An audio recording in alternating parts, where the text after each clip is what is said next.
오늘 우리가 살펴보고자 하는 이 본문 말씀은 구약의 클라이막스요 혹은 복음의 심장부라고 하여도 과언이 아니리라 생각합니다.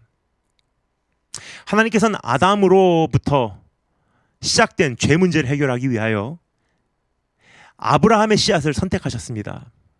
이어서 하나님 나라를 성취하기 위하여 다윗 왕국을 건설하셨습니다.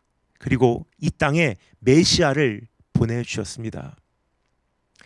그 메시아가 인류를 구원하기 위하여 아버지께 어디까지 순종하실 것이고 어떻게 고난과 죽음을 당하실 것이며 그 후에 부활하여 어떻게 높임을 받게 되실 것인가에 대하여 이사야 선지자는 노래하고 있는 것입니다. 오늘 우리는 이 노래를 살펴보고자 합니다.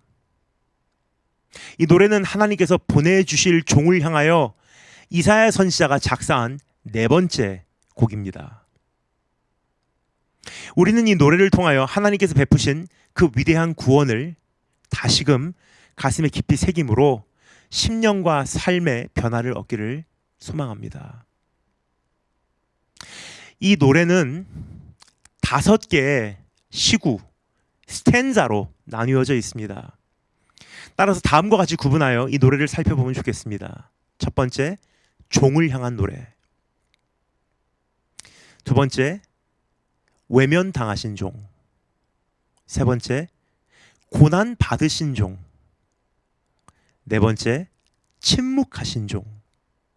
그리고 마지막 5번째, 하나님을 기쁘게 하신 종. 그럼 첫 번째, 종을 향한 노래. 이 노래는 52장 13절부터 시작이 됩니다. 참고로 각 시구는, 각 스탠자는 3구절씩 나뉘어져 있습니다. 우리가 우선 살펴보고자 하는 첫 번째 시구 52장 13절부터 15절은 뒤따르는 나머지 노래를 간략하게 요약한 내용이라고 이해하시면 되겠습니다. Overview, Introduction, 개관 혹은 서론 역할을 하는 이 첫 번째 시구에서 주목하기를 원하는 한 가지가 있습니다. 이사야는 주님의 고난에 초점을 맞추고 있다기보다 주님의 승리에 초점을 맞추고 있다는 점입니다. 첫 번째 문장만 보아도 이 사실을 확인할 수 있지 않나 싶습니다.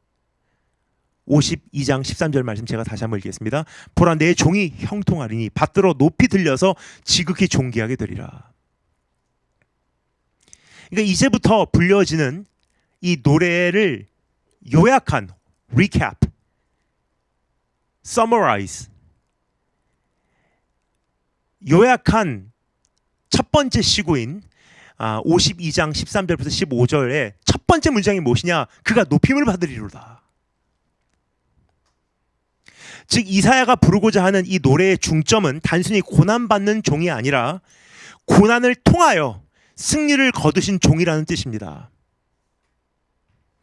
그렇습니다. 이 노래는 예수 그리스도가 높임받기에 합당하다는 결론부터 출발하고 있는 것입니다. 이것이 사순절과 특별히 고난주간을 기념하는 우리의 관점이 되어야 할 것입니다. 주님의 고난을 단순히 감성적으로만 받아들이는 정도로 그치면 순간적인 감동은 있을 줄 모르지만 큰 변화는 기대할 수 없을 것입니다. 그러나 주님께서 고난을 통하여 승리를 거두신 사실을 분명히 이해하고 믿는다면 심령과 삶의 변화를 경험하게 되실 것입니다. 주님은 자신과 싸워서 이기셨습니다. 주님은 죄와 사망과 싸워서 이기셨습니다. 주님은 사탄의 머리를 짓밟아 상하게 하셨습니다. 그리고 주님은 우리를 모든 저주에서 해방시켜 주셨습니다. 주님은 승리하셨습니다. 주님은 이 승리를 거두시기 위하여 고난을 직면하셔야만 했던 것입니다. 이사야는 다음과 같이 소개합니다. 그 다음 구절 14절 말씀입니다. 전에는 그의 모양이 타인보다 상하였고 그의 모습이 사람들보다 상하였으므로 많은 사람이 그에 대하여 놀랐거니와. 이사야는 그분의 형체가 얼마만큼 상하였는가에 대하여 다음과 같이 저술하고 있죠. 타인보다 상하였고 그의 모습이 사람들보다 상하였으므로. 가해진 고문으로 인하여 주님의 형체가 너무 많이 손상되었으므로 더 이상 사람의 형상이 아니었다는 뜻이에요. 수년 전에 제작된 The Passion of the Christ라는 영화를 기억하실 것입니다. 이 영화는 주님께서 고난당하시는 장면을 생생하게 그려주고 있습니다. 그래서 이 영화를 본 사람들은 작지 않은 충격을 받았을 것입니다. 그런데 오늘 우리가 살펴보고 있는 이사야의 노래에 의하면 그 영화는 한 가지 면에서 정확하지 않았던 것을 알 수 있습니다. 영화에서는 주님께서 고난을 당하신 이후에도 예수 그리스도의 그 역을 맡은 배우의 형상을 어느 정도는 알아볼 수가 있었어요. 그러나 오늘 이 말씀에 의하면 주님께서 고난 당하신 이후에는 사람의 형상이 아니었던 것을 알 수 있습니다. 눈도, 코도, 입도, 귀를 비롯한 얼굴 부분이 뜯겨져 나가고 구석구석이 부어올라 있었던 것입니다.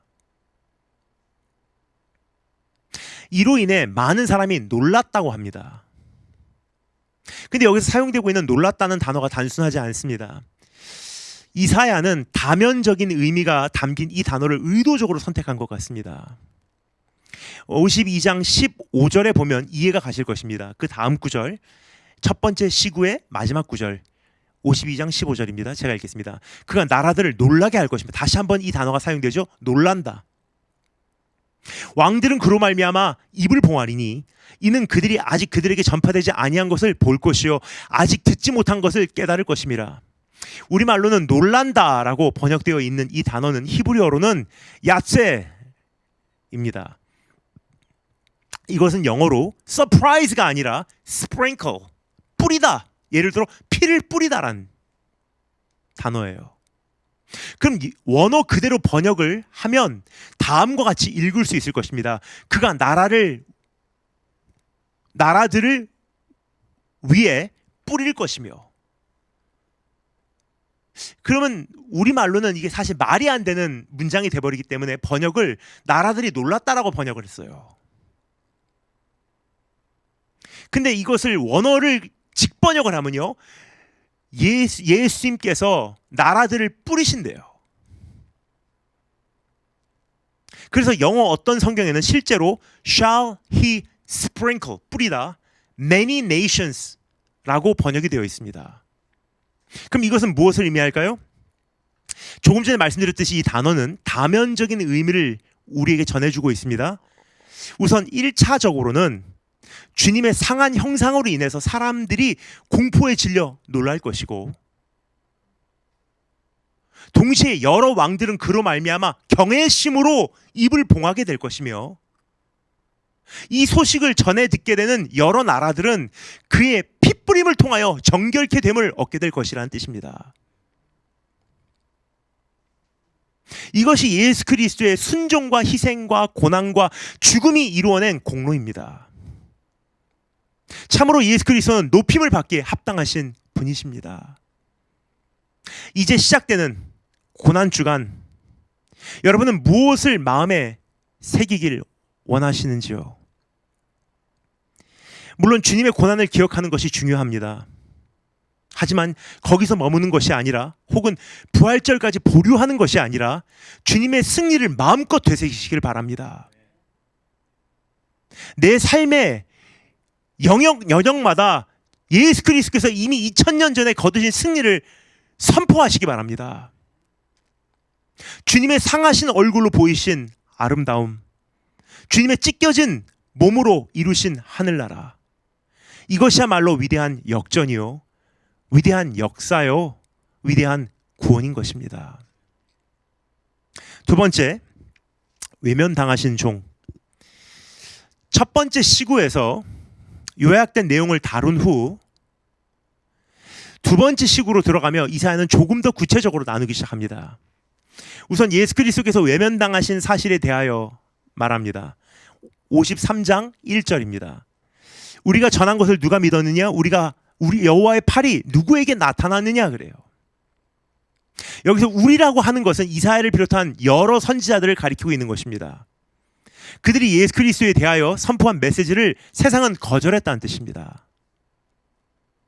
또 여호와의 팔, 능력의 복음을 대다수의 이들이 무시했다고 합니다. 그 이유는 무엇입니까? 일반적으로 세상에서 아름답고 존귀하고 훌륭하다고 여기는 기준에 어울리지 않는 모습으로 메시아가 오셨기 때문이에요. 53장 2절 읽겠습니다. 그는 주 앞에서 자라나기를 연한 순 같고 마른 땅에서 나온 뿌리 같아서 고운 모양도 없고 풍채도 없은즉 우리가 보기에 흠모할 만한 아름다운 것이 없도다. 예수 그리스도가 자라나는 과정에 대하여 다음과 같이 말합니다. 연한 순 같다. 여기서 연한 순이라고 번역되어 있는 단어는 원어로 야낙입니다. 이것은 젖먹는 어린 아이를 연상시키는 표현이에요. 세상은 장성하고 듬직하고 경험과 권력을 지니고 있는 인물을 존경합니다.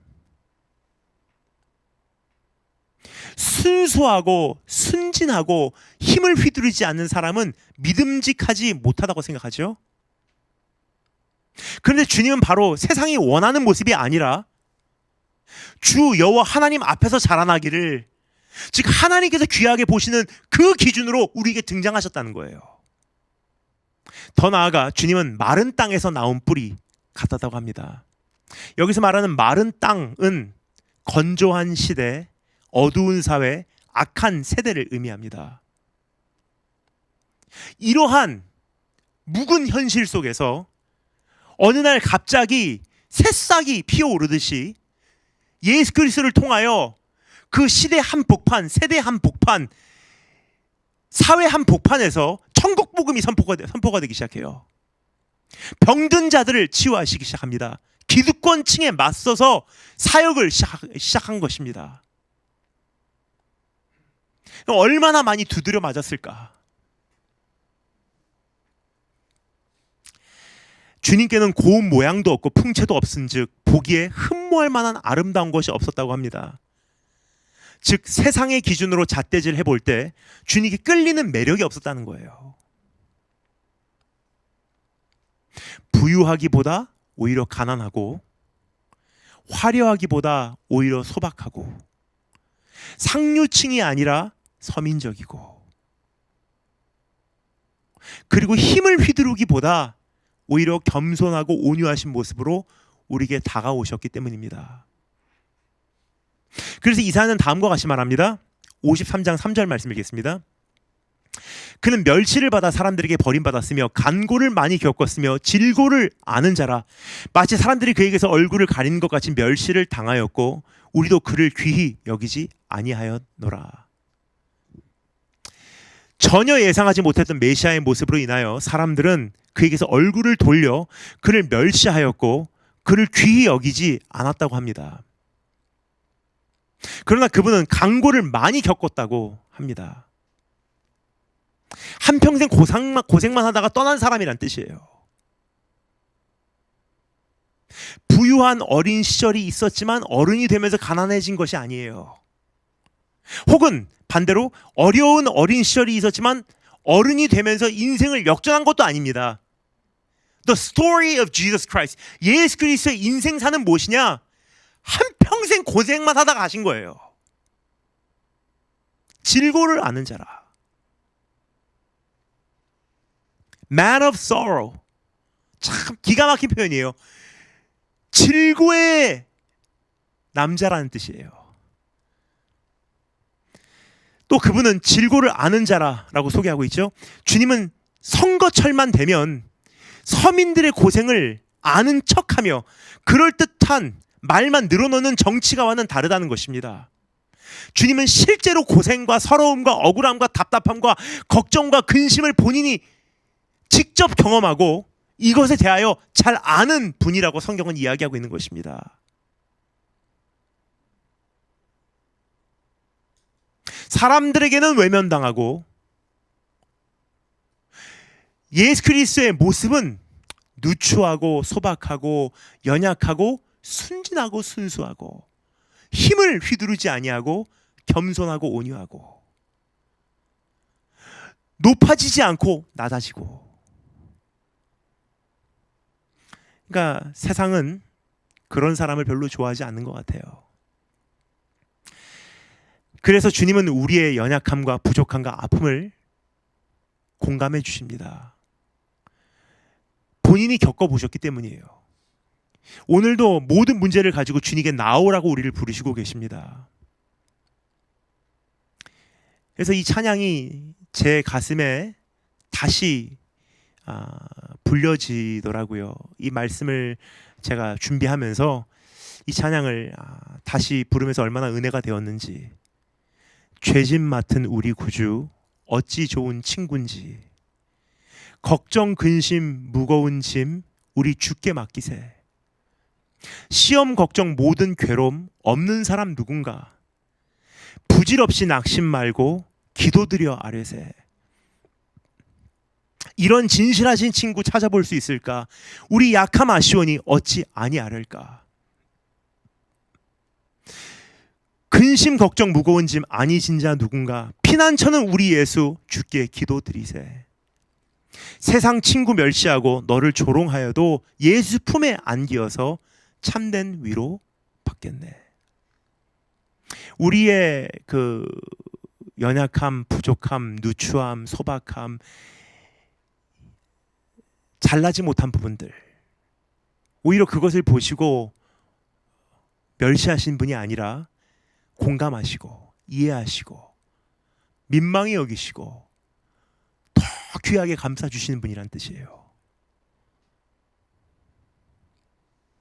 세 번째, 고난받으신 종. 외면당하신 종에서 한 걸음 더 나가서 고난받으신 종에 대해서 잠시 살펴보도록 하겠습니다. 우선 그분께서 우리의 질고를 지고 우리의 슬픔을 당하였다고 합니다. 우리의 질고를 지고 우리의 슬픔을 당하였다. 53장 4절 읽겠습니다. 그는 실로 우리의 질고를 지고 우리의 슬픔을 당하였거늘 우리는 생각하기를 그는 징벌을 받아 하나님께 맞으며 고난을 당한다 하였도다. 이 구절에서 눈에 가장 먼저 띄는 단어, 지금 제가 액센트를 넣어서 읽은 단어 무엇입니까? 우리의. 우리 모두에게 문제가 있으면 알려주는 표현이에요. 나의 질고와 나의 슬픔이 아니에요. collectivistic, 우리의 질고와 우리의 슬픔, 인류의 문제라는 거예요. 인류의 문제. 어떤 이는 주님이 많이 필요하고 어떤 이는 주님이 덜 필요한 것이 아니란 뜻입니다. 우리 모두에게 문제가 있다는 거예요. 그러면 여기서 말하고 있는 모두에게 있는 문제가 뭐라고요? 질고와 슬픔이래요. 우리의 질고와 우리의 슬픔을. 그럼 여기서 말하는 질고는 무엇이냐? 질고는 영어로 grief 라고 표현되어 있는데 이것은 질병을 의미합니다. 그럼 다른 말로 표현하면요, 우리의 질병을 짊어지신 거예요. 우리의 질고라고 하는 표현은 우리 모두가 감염됐다는 뜻이에요. 팬데믹, 역사적으로 봐도 팬데믹이고 세계적으로 봐도 이 영적 팬데믹으로 인해서 인류가 망하게 생긴 거예요. 그 질병은 무엇입니까? 죄입니다. 우리 모두가 아담 때부터 지금까지 역사적으로 다 감염돼 버렸어요. 여기에 감염되면 미치게 되는 거예요. 제정신으로 살아가지를 못해요. 마음에, 몸에 어떠한 판단력의 기준이 휘청거리기 시작해요. 분노를 조절하지 못하고 욕심을 주저하지 못하고 자기 자신을 다스릴 수 없고 다 이기적으로만 살아가게 되는 것. 이 죄라는 바이러스에 감염이 되면요, 사람이 그렇게 crazy, 미쳐버리는 거예요. 근데 역사적으로만 감염된 게 아니에요. Everybody in the world, 온 세계가 다 감염됐다는 거예요. 우리의 질고, our grief. 어떠한 질병도 그렇지만 질병에는 증상이 따르기 마련입니다. 죄로 인하여 초래되는 여러 가지 결과물들이 있다는 사실입니다. 죄로 인하여 발생하는 마음의 문제들, 미움, 시기, 질투, 분노, 혈기, 탐욕, 욕심, 자아 등등. 죄로 인하여 발생하는 정신적 문제들, 의심, 불신, 불안감, 두려움, 공포증, 결핍증, 거절감, 우울증, 열등감 등등. 죄로 인하여 발생하는 신체적 문제들, 불규칙적인 생활로 인한 질병, 과음과 과식으로 인한 당뇨와 비만과 암 등등. 잘못된 생활 습관으로 인한 과로와 스트레스, 누적된 스트레스로 인한 만성 피로와 소화장애, 심장병 등등. 그러니까 사람이 마음의 문제도 생기고요, 정신적 문제도 발생하고요, 죄로 인해서 결과적으로 어떻게요? 신체적인 문제도 발생한다는 거예요. 죄로 인해서 지금 자연 세계도 파괴가 돼 있잖아요. 그 자연 세계 속에서 사는 우리의 몸이 온전할 수가 없다는 뜻입니다. 나는 최선을 다해서 정말 먹는 거 조심하고 최대한 규칙적으로 살았는데 어느 날 암 선거예요. 왜 그렇습니까? 죄로 인해서 깨진 자연 세계 안에서 내가 살아왔기 때문이에요. 죄로 인하여 발생하는 신체적 문제들은 이것이 다가 아닙니다. 정해주신 틀 밖에 이탈하는 행위를 통하여 초래되는 질병들도 있죠. 여러 가지 성인병 혹은 여러 가지 성명. 죄로 인하여 발생하는 관계적 문제들도 우리가 손꼽을 수 있습니다. 충돌과 다툼과 살인과 그것을 비롯한 여러 가지 다양한 관계적 문제들. 어떤 사람들은 증상이 덜 두드러질 수도 있습니다. 그러나 이사야가 말하는 분명한 사실은 인류 전체가 죄로 인하여 감염되었다는 사실입니다. 이것을 우리의 슬픔이라고 이사야 선지자는 표현을 하고 있어요. 우리의 슬픔. 그러니까 질고에서 탄생된 것이 무엇입니까? 슬픔이에요. 질병에서 탄생된 것이 무엇입니까? 증상들이에요. 걱정과 염려와 아픔과 이별과 저주와 두려움과 불안감과 서로와의 충돌과 미움과 질병 등등. 죄라고 하는 질병으로 인하여 발생하는 모든 증상들이에요. 주님은 우리의 질고를 지고 우리의 슬픔을 짊어지셨대요. 죄와 그것에 연루되는 모든 결과물을 홀로 몸에 짊어지신 거예요. 그래서 주님은 슬픔을 당하였다라고 기록하고 있죠. 여기서 당하다라는 표현은 감당하다라고 이해하시면 좋겠습니다. 당하다하고 감당하다하고 전혀 다른 표현입니다. 당하다는 자신의 의도와는 상관없이 어떠한 일을 만나게 된다는 뜻이죠. 예를 들어 사고를 당하다. 근데 담당하다는 자신의 의지로 어떠한 일을 이루어낸다는 뜻이에요. 예를 들어 사명을 감당하다. 그러니까 번역이 우리말은 조금 잘못됐어요. 그가 슬픔을 당하였다가 아니에요. 그가 슬픔을 감당하였다.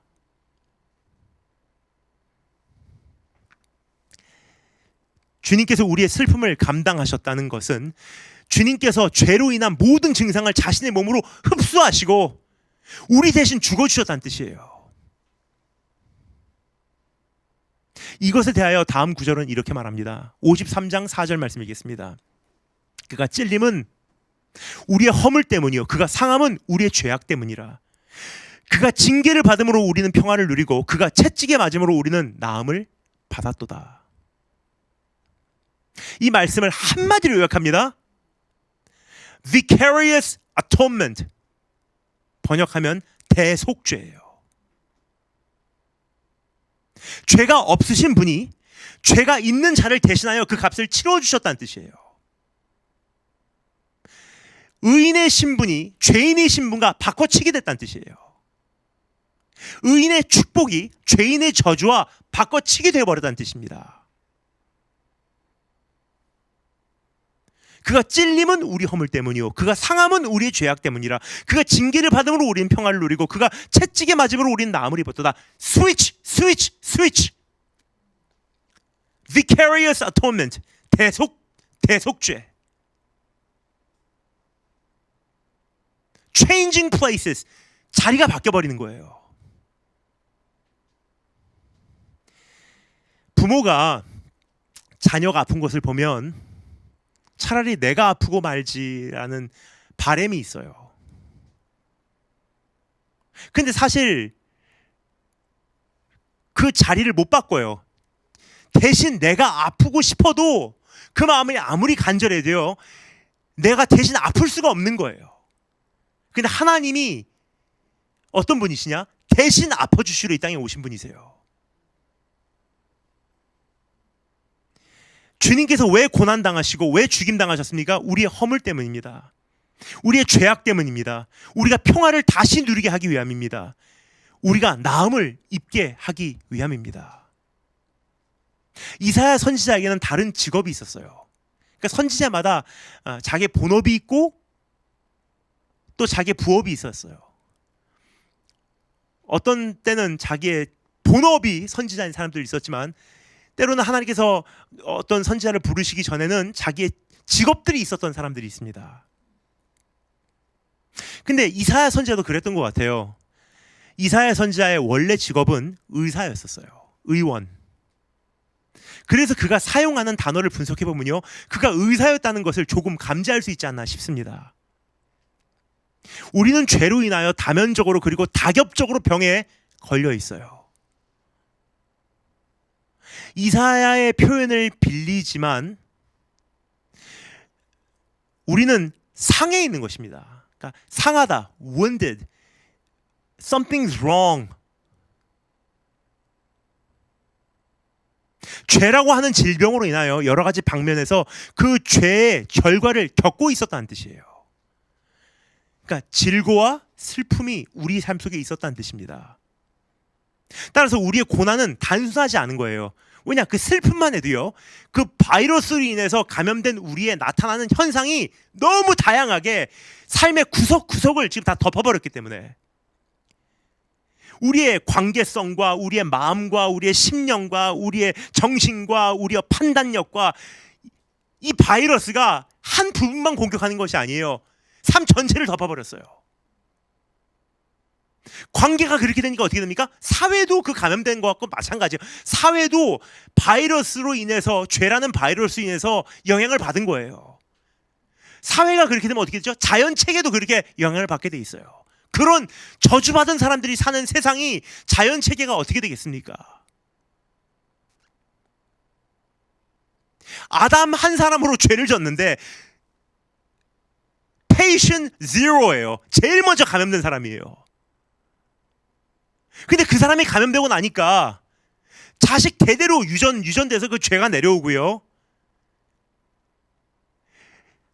한 분야만, 한 부분만, 한 영역만 감염된 것이 아니라 인생 전체가 감염돼 버린 거예요. 그런 사람들이 모여 사는 집단은 다 감염될 수밖에 없고요. 그 사회는 병들 수밖에 없어요. 그리고 그 사회가 몸을 두고 있는 자연 체계는 망가질 수밖에 없는 거예요.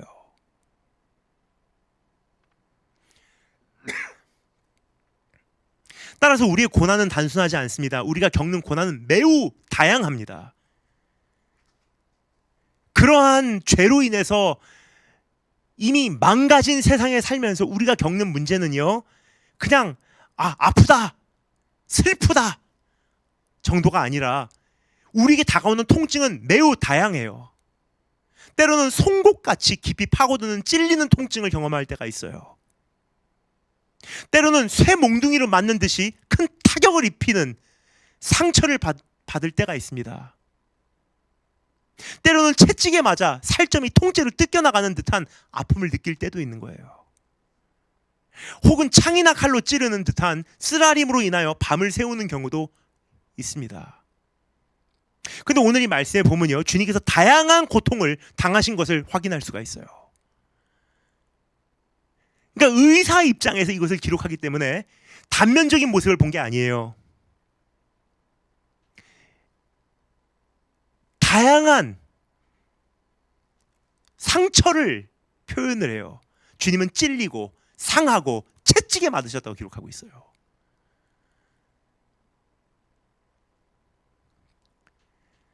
주님은 사람들의 주먹으로 맞고요.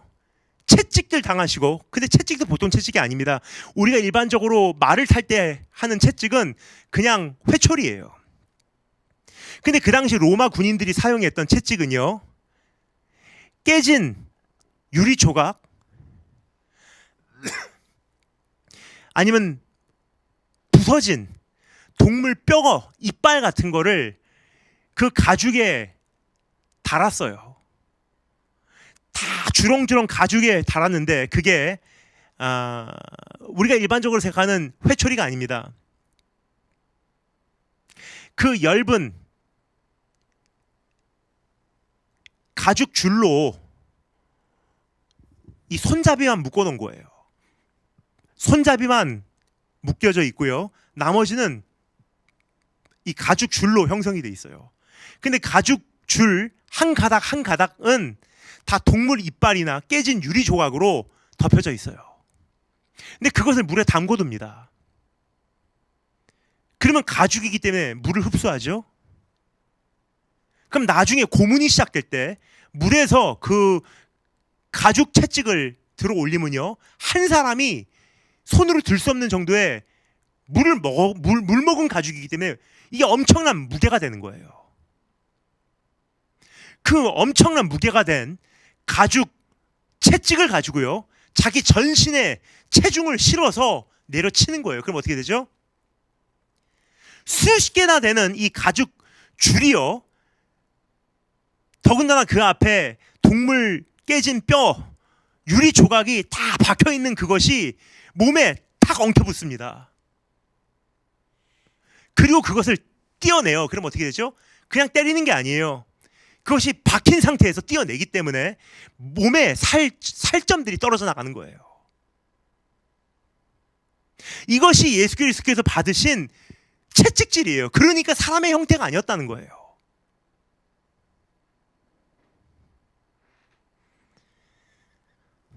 채찍질을 당하시고 가시면류관에 찢기시고 십자가를 지시다 넘어지심으로 온몸은 타박상 투성이고 사람들의 뱉은 침과 끼얹은 오물이 상처에 닿을 때마다 쓰라리고 손과 발은 대못이 관통하고 십자가에 올라갔을 때는 하늘에 나르는 새들이 예수 그리스도의 그 살점 뜯어먹으려고 내려오고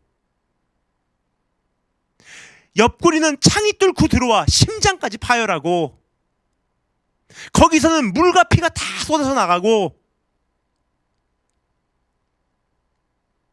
우리를 위해서 고난받으셨다 정도의 차원이 아니에요. 왜냐, 우리는 한 분야에서 치유를 받는 사람들이 아니기 때문입니다. 지금 우리의 문제는요, 너무 깊숙하고 너무 사방으로 퍼져 있어요. 그러니까 주님께서 우리를 대신하기 위해서는 각 분야 영역마다 통증의 개수마다 통증의 종류마다 대신하셔야 됐던 거예요. 찔리는 상처를 대신하기 위해서는 직접 찔리셔야 했고요. 타격을 받는 상처를 대신하기 위해서는 구타를 당하셔야 했고요. 뚫리는 듯한 몸이 관통되는 통증을 경험하기 위해서는 본인이 그것을 스스로 경험하지 않으면 안 됐던 것입니다. 주님은 우리의 죄와 그 저주를 구석구석 종목 한 가지 대신 담당해 주신 것입니다. 이로 말미암아 우리는 더 이상 심판의 대상이 아니라 축복의 대상이 된 거예요. 아버지께서 우리를 바라보시며 분하게 여기시는 것이 아니라 우리를 바라볼 때 이는 내가 사랑하는 자여 내가 기뻐하는 자라라고 일컬음을 받게 된 것입니다. 여러분, 이것을 이루기 위하여 하나님께서 예수 그리스도를 죽이시기로 작정하셨던 것입니다. 왜요? 하나님이 세상을 이처럼 사랑하사 그러니까 예수님만 우리를 사랑하신 게 아니에요. 아버지 하나님은 우리를 얼마나 사랑하셨냐면 자기 아들을 그렇게 죽이시기로 작정하시고 이 땅에 보내신 거예요. 53장 6절 말씀. 우리는 다 양 같아서 그릇 행하여 각기 제 길로 갔거늘 여호와께서는 우리 모두의 죄악을 그에게 담당시켰도다. 자기 마음대로 행하고 자기 주장을 앞세우고 자기 원하는 대로 살아가는 우리를 아버지께 돌이키기 위하여 주님은 죽임 당하신 것입니다. 우리가 얼마나 자아가 강한지 자신이 죄인이라는 사실조차도 인정하기를 불쾌해요. 자신이 죄로 인하여 감염되어 있다는 사실조차도 인정하지 않는다는 사실이에요. 저는 지난 40일간 약 3차례 심하게 아팠습니다. 코로나로 감염된 것은 아닌지 의심이 가서 PCR 검사를 비롯한 자가진단 키트를 통하여 수차례 검사도 해봤지만 매번 음성이 나왔습니다. 이렇게 검사를 수차례 해봤지만 갑자기 열이 오르고 몸은 힘이 없고 구석구석이 쑤시고 기침은 계속되고 가래를 끊임없이 뱉어내야만 했습니다. 처음 이러한 증상을 경험했을 때에는 몸살 감기라고 생각했습니다. 근데 3주 만에 똑같은 증상이 반복되었습니다. 그래서 걱정했는데 이틀 만에 회복이 되어 또 괜찮을 거라고 생각했어요.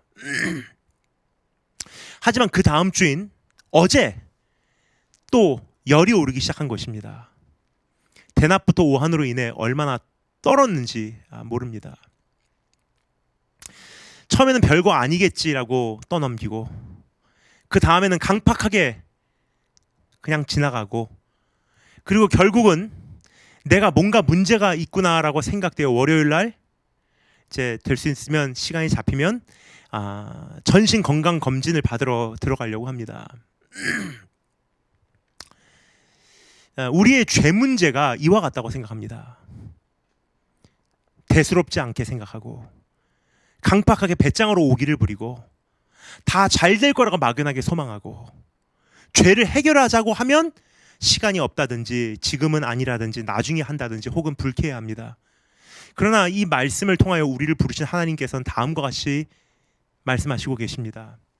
요한일서 1장 8절 말씀.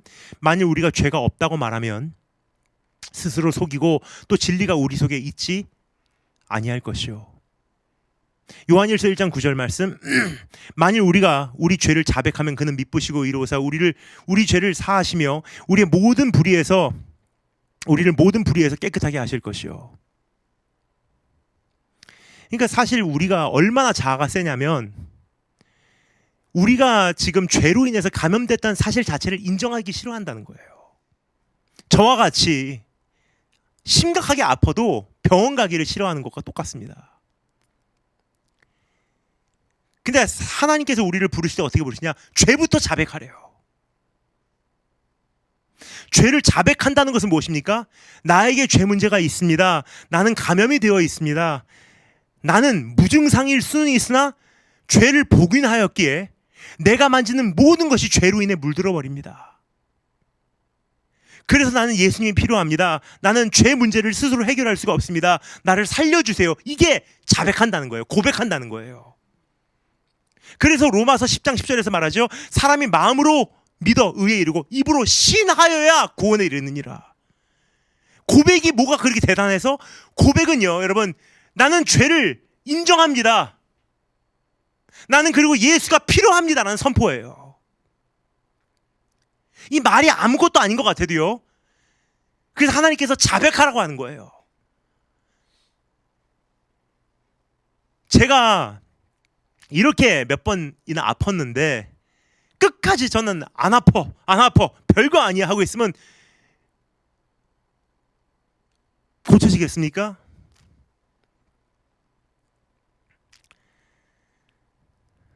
병의 치유는 어디서부터 시작되냐? 병의 치유는 1단계, 내게 병이 있구나, 내가 지금 아프구나를 깨닫는 거예요. 그리고 두 번째, 나에게 허락된 그 치료제를 복용을 해야 되는 거예요. 아무리 그 치료제가 완벽하고 온전하고 좋은 치료제가 있다고 해도요, 그것이 내가 직접 복용을 하지 않으면 나에게 아무런 효과가 없는 것입니다.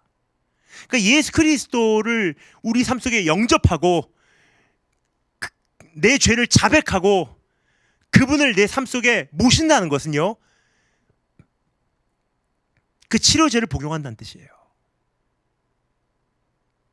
오늘 우리가 살펴보고 있는 이 노래는 경상으로, mirror image, 거울의 이미지로, 경상으로 구성이 되어 있습니다.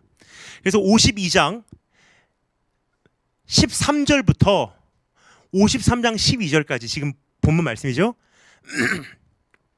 총 몇 구절이죠? 15구절이에요. 그리고 한 시구씩, 한 스탠자씩 3구절로 구분이 되어 있다고 말씀드렸어요. 그래서 3, 5, 15, 15구절이에요. 그럼 15구절의 딱 중간은 어디가 되죠?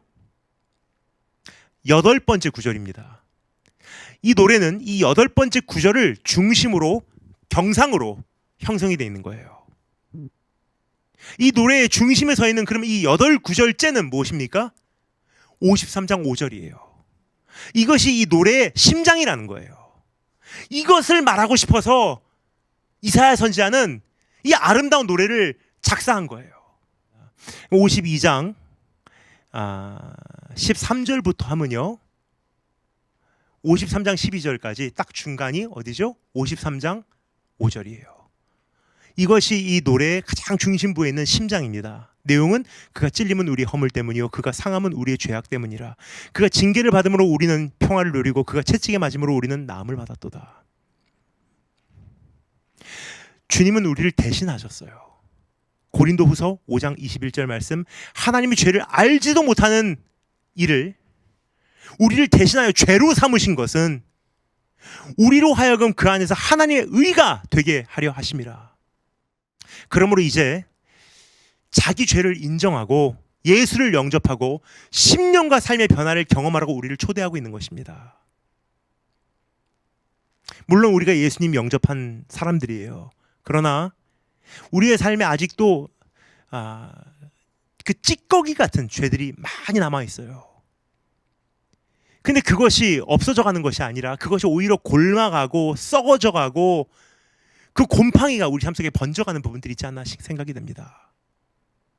근데 이번 고난주간을 계기로 우리 다시 한번 예수 그리스도의 힘을 얻어서 그런 부분들을 다 절단하고 우리가 청소하고 우리가 새롭게 해나가야 되지 않겠습니까?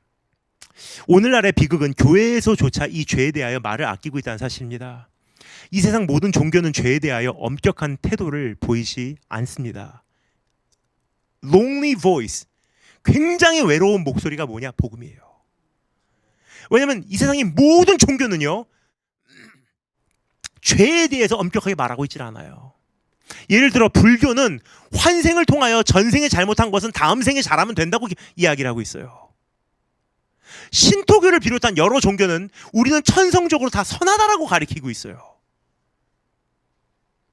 근데 유일하게 복음만은 너는 죄인이야. 그러나 예수 그리스도께 회개하고 돌아와서 그를 영접하고 구원을 얻어라.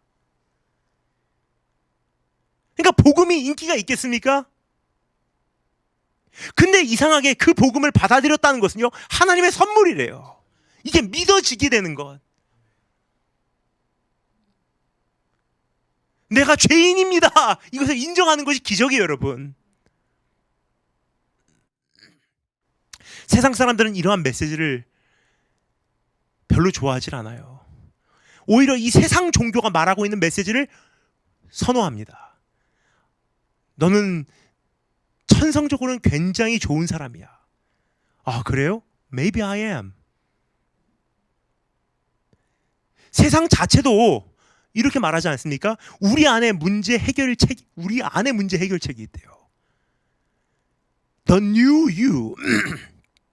너의 새로운 모습을 일깨워라. 잠자고 있는 네 모습을 깨어나게 해라. 그러면은 막 무슨 그 다단계 거기 컨퍼런스 가갖고 yes I can, yes I can 하고서 뭐 집에 뭐 카톡 프로필부터 그 글자 바꿔갖고서 yes I can 올리고 긍정의 힘 하고 잠자고 있는데 내 안에 있는 신을 깨워라. 더 나은 나, 발전이 가능한 나, 내 안에 숨겨진 아직 제대로 개발이 되지 않은 나의 잠재적 가능성을 일깨워야 한다. 이러한 메시지로 기업에서 개인에 이르기까지 영향을 줍니다. 혹은 죄와 의는 상대적인 개념이라고 정리하기도 해요. 세상은 죄라는 것은 상대적인 개념이라는 거 말이 됩니까? 한 시대에 악했던 것이 다른 시대에 문제가 되지 않지 않느냐. 이와 같은 논리를 펼치며 사람들 안에서 죄의 심각성을 훼손하고 있는 거예요. 근데 문제는 심지어 교회에서도 부흥하기 위해서는 죄 문제를 다루는 것을 불편하게 생각해요. 그러나 성경은 홀로 너희는 다 죄인이다라고 외치고 있어요. 이 죄가 얼마나 심각하냐면 예수 그리스도께서 당한 고난을 보면 알 수 있다는 거예요. 채찍으로 맞고 구타당하고 십자가 지시고 사람의 형상으로 알아볼 수 없을 만큼의 고난을 당하시고 죽으신 것, 그만큼 끔찍한 것이 죄라는 거예요. 그것이 우리 안에 있다는 것입니다.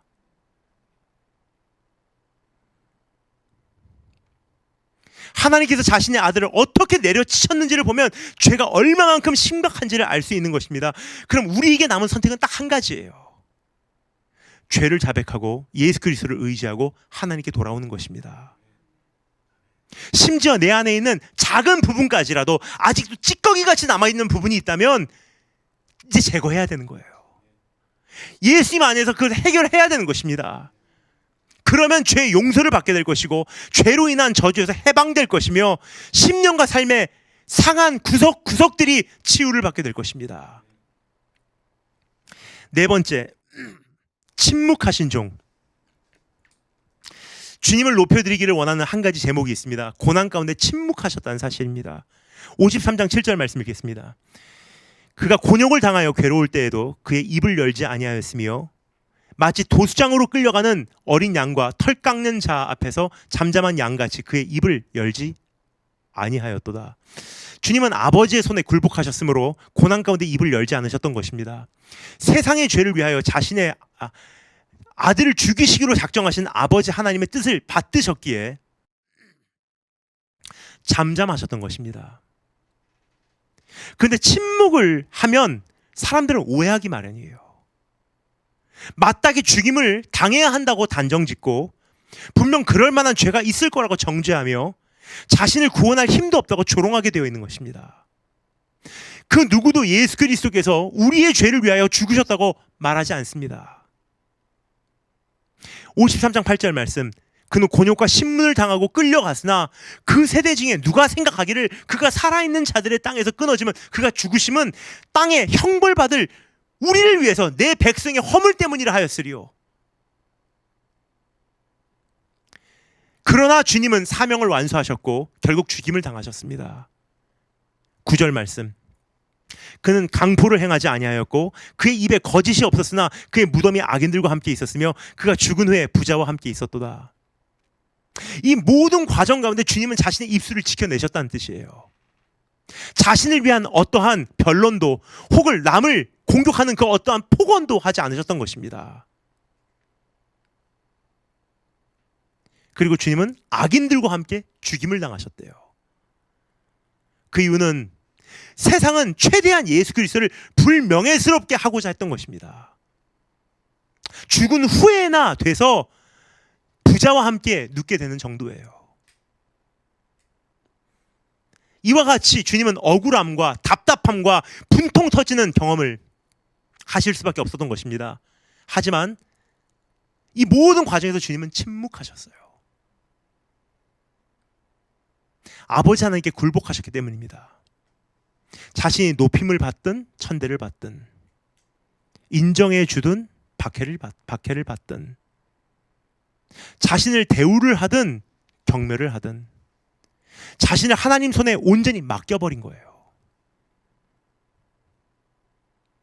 그래서 오늘 우리가 이 종의 노래를 함께 들으며 한 구절을 한번 떠오르기를 원해요.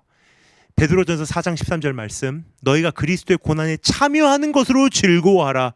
이는 그의 영광을 나타내실 때 너희도 즐거워하고 기뻐하게 하려 함이라. 예수 그리스도의 고난에 동참한다는 것은 무엇일까요? 이것에 대하여 여러 가지 말을 할 수 있겠습니다. 그러나 오늘 꼭 말씀드리고 싶은 한 가지가 있습니다. 그리스도의 고난에 참여한다고 하는 것은요, 아버지의 손에 굴복함으로 고난을 묵묵히 감당하는 거라는 뜻입니다.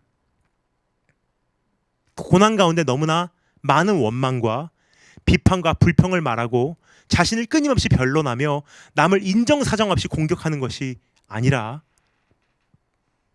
주님의 고난 모방하는 거예요. 묵묵히 침묵하는 것. 그리고 하나님께서 이것을 어떻게 이끌어 가시나를 목도하는 것입니다. 정말 그러한 본보기가 되어주신 그 종된 예수 그리스도를 우리는 찬양받게 합당하신 분이라고 칭찬하고 싶습니다. 마지막 다섯 번째, 하나님을 기쁘게 하신 종. 오늘 우리는 이사야가 작사한 종을 향한 네 번째 노래를 살펴보고 있습니다. 이제 우리가 살펴보고자 하는 이 다섯 번째 스탠자, 시구. 위에서도 말씀드렸습니다만 이 노래는 경상으로 구성되어 있죠. 53장 4절을 중심으로 53장 5절을 중심으로 경상이 형성되어 있다는 것입니다. 53장 3절부터 53장 4절부터 5절 세 번째 시구는 고난받으신 종에 대한 내용입니다. 그 전과 후의 내용, 두 번째 시구와 네 번째 시구는 종을 향한 세상의 태도와 세상을 향한 종의 자세에 대하여 다루고 있는 내용이에요. 그러니까 두 번째와 네 번째 시구. 그러니까 가장 중심에는 고난받으신 종, 그 전에는 그 종을 향한 세상의 태도 외면했다. 그 후에는 세상을 향한 종의 태도 침묵하셨다. 그냥 마지막으로 제일 밖에 있는 첫 번째와 다섯 번째 시구는 어떤 것을 다루냐? 종이 높이심을 받는 것에 초점을 맞추고 있어요. 특히 53장 10절은 다음과 같이 기록하고 있습니다. 53장 10절 읽겠습니다. 여호와께서 그에게 상함을 받게 하시기를 원하사 질고를 당하게 하셨은즉 그의 영혼을 속건 제물로 드리기에 이르면 그가 씨를 보게 하며 그의 날은 길 것이요 또 그의 손으로 여호와께서 기뻐하시는 일을 성취하리로다. 하나님은 예수 그리스도가 상하기를 원하셨다고 기록하고 있어요. He wanted it. 질고를 받기 원하셨습니다. 그 영혼을 속건 제물로 드리게 되면 하나님께서 기뻐하시는 뜻을 성취할 수 있었다고 합니다. 그럼 하나님께서 그토록 기뻐하시는 뜻이라는 것은 무엇일까요? 자기 아들을 죽이실 때까지 하나님께서 이루시기를 원하셨던 그 기뻐하시는 뜻이라는 것은 도대체 무엇이냐는 질문이에요. 53장 11절 말씀 읽겠습니다. 그가 자기 영혼에 수고한 것을 보고 만족하게 여길 것이라. 나의 의로운 종이 자기 지식으로 많은 사람을 의롭게 하며 또 그들의 죄악을 친히 담당하리로다. 하나님께서 그토록 바라시던 것이란 많은 사람이 의롭게 되는 거예요. 근데 여기서 한 가지 키워드가 있습니다. 모든 사람이라고 말하고 있지 않아요. 많은 사람이.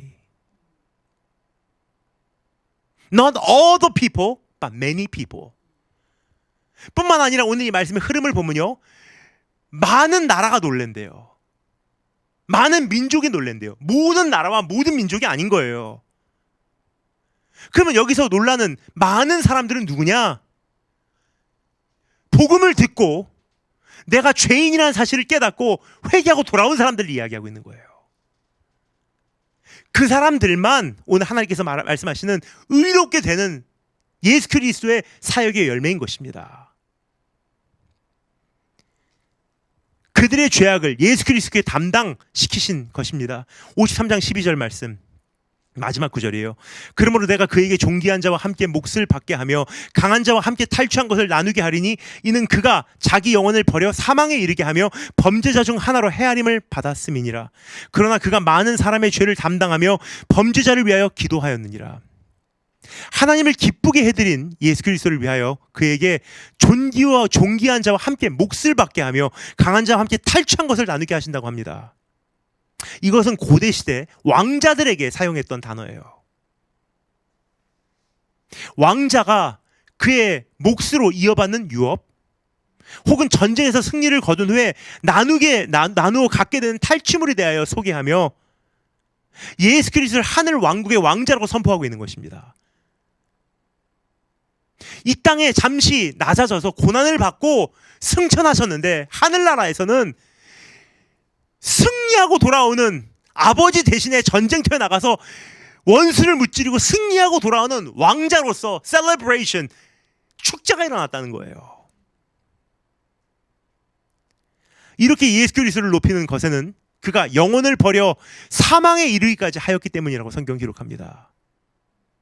우리말로는 영혼을 버려 사망에 이르게 하였다고 번역되어 있는데 어떤 영어 성경의 번역은요, because he has poured out his soul unto death.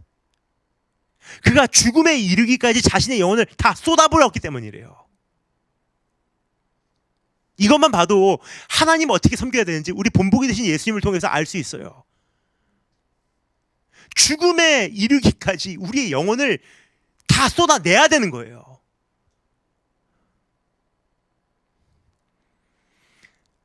죽기까지 충성하고 죽기까지 순종하고 죽기까지 감당하셨다는 거예요. 이 과정 가운데 예수 그리스도는 범죄자 중 하나로 헤아림을 받게 됩니다.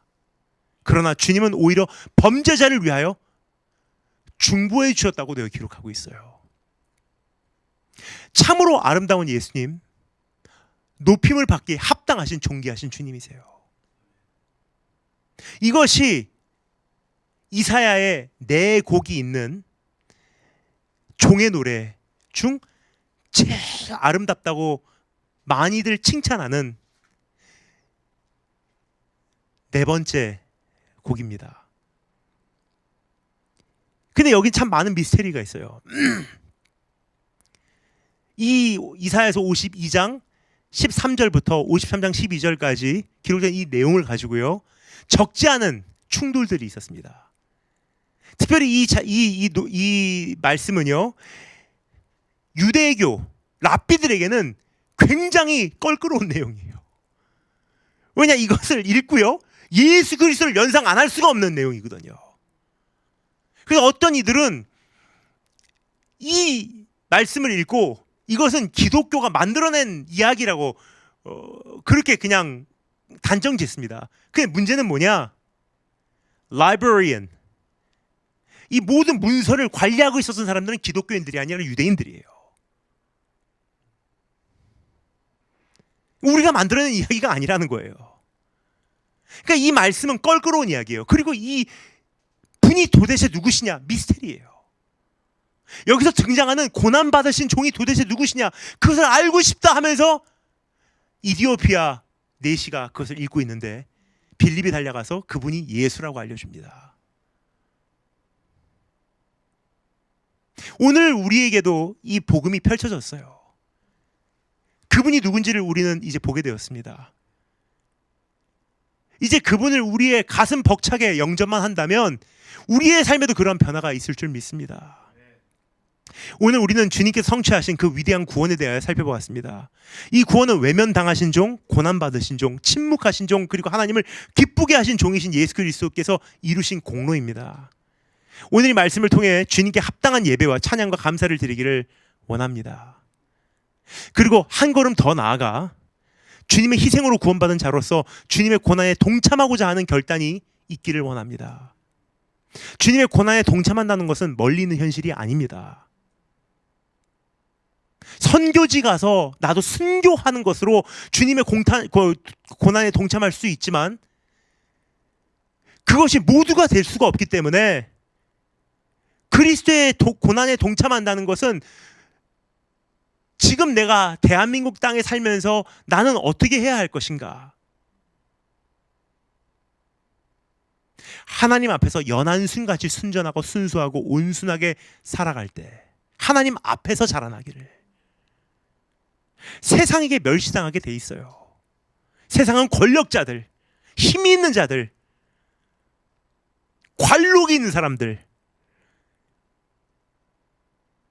자기가 뭔가를 가지고 뽐낼 수 있는 사람들, 그 외의 사람들은 멸시합니다. 그러나 우리가 사는 것은 세상의 기준이 아니라 여호와 앞에서 자라나기를. 연한순 같고 힘이 없고 연약하고 온순하고 순진하고 순수하고 언제나 소년 같고 언제나 한때 모습은 너무 순진해갖고 천진난만한 듯한데 남을 배려하는 모습은 성숙하고. 이게 하나님의 사람의 모습이에요. 어른이 돼갖고 만났는데 아직도 소년이에요. 왜요? 이 지능이 부족해서 아니에요. 여호와 앞에 자라났기 때문에. 그 사람들은 세상에서 기부스 같은 거 없습니다. 간사함이 없어요. 계산하는 것도 없어요. 그래서 때로는 멸시를 당하고 존경도 덜 받을 때가 있어요. 그러나 괜찮아요. 왜요? 이것이 내가 예수 그리스도 고난에 동참하는 대가이기 때문에. 또 여러 가지 형태의 고난 속에서도 하나님을 신뢰함으로 그 고난을 묵묵히 감당하는 것이 그리스도의 고난에 동참하는 한 걸음인 것입니다. 묵묵히 고난 중에 침묵하는 종. 왜요? 하나님을 신뢰하기 때문에. 그리고 하나님의 기쁨 되고자 원수를 위하여 중보하고 여러 사람을 아버지께 돌아오게 하고 죽기까지 아버지께 충성하는 것이 그리스도의 고난에 동참하는 것입니다. 여러분, 예수 그리스도의 고난이 헛되지 않게 오늘 그분께 나와 10년과 삶의 변화를 얻기를 주님의 이름으로 축원드립니다. 이번 고난 주간 어떻게 보내실래요? 한 가지 말씀을 나누고 말씀하시겠습니다.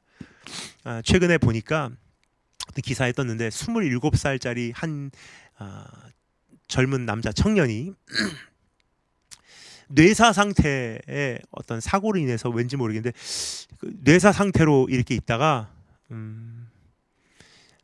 결국은 자기 장기를 기증했어요. 그래서 자기 안에 있는 장기가 6명에게 기증이 됩니다. 그리고 6명은 새로운 인생을 맞이하게 돼요. 인생의 새로운 장을 펼친 거예요.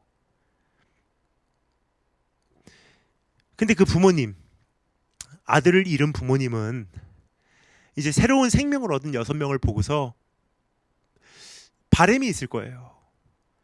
참 한번 잘 사는 분들을 보고 싶다. 근데 장기 기증 받고서 간 기증 받았는데 매일매일 술 먹어봐요. 어떻게 되나.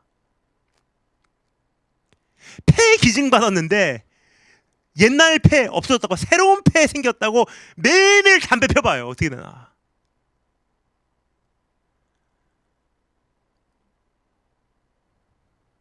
그러면 그 부모가 그들에게 뭐라고 말하겠습니까?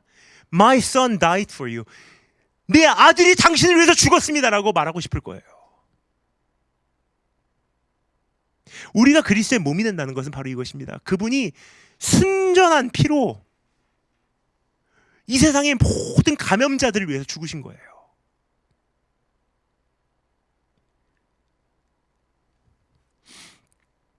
그런데 우리는 그분을 통해서 새로운 생명을 얻었건만 우리의 인생을 이제 허비하며 산다면 아버지께서 우리를 바라보실 때 이렇게 말씀하실 것입니다. 내 아들이 너를 위해서 죽었어.